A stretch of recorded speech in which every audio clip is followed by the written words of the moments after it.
లక్నోలోని పారా ప్రాంతంలో బుధవారం ఓ పెళ్లి వేడుక జరుగుతోంది. అతిథులంతా విందు ఆరగిస్తున్నారు. వధువర్లు మండపంలో కూర్చున్నారు. ఆ సమయంలో అనుకోని అతిథి ఎంట్రీ ఇచ్చింది. ఇది ఒక చిరుతపులి. దెబ్బతో అక్కడున్న అతిథులంతా భయంతో పరుగులు తీశారు.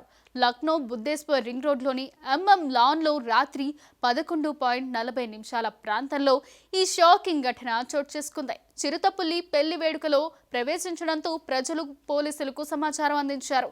సమాచారం అందుకున్న పోలీసులు, అటవీశాఖ సిబ్బంది సంఘటనా స్థలానికి చేరుకున్నారు. గాలింపు చర్యల సమయంలో చిరుత దాడిలో ఒక అటవీశాఖ కార్మికుడు గాయపడ్డారు. డీసీపీ విశ్వజిత్ శ్రీవాస్తవ చెప్పిన వివరాల ప్రకారం స్థానిక నివాసి దీపక్ కుమార్ తన సోదరి వివాహ వేడుకను ఏర్పాటు చేశాడు. ఈ వేడుకలో చిరుతపులి ప్రవేశించి గందరగోళం సృష్టించింది. వెంటనే పోలీస్ బృందాన్ని సంఘటనా స్థలానికి పంపించి అటవీ శాఖకు సమాచారం అందించారు.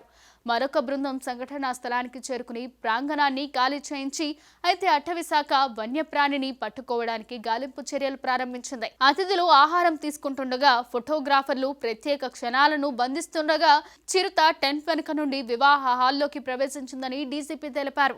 ప్రారంభంలో కొంతమంది అతిథులు దీనిని ప్రాంక్ లేదా కుక్క అనుకున్నారు.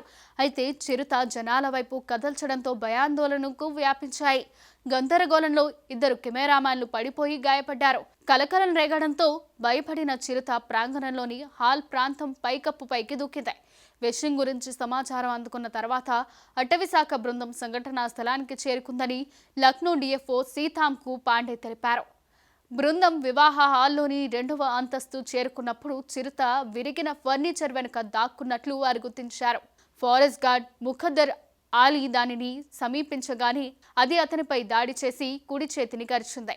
అతనికి వెంటనే ప్రథమ చికిత్స చేసి ఆపై సమీపంలోని ఆసుపత్రికి తరలించారు.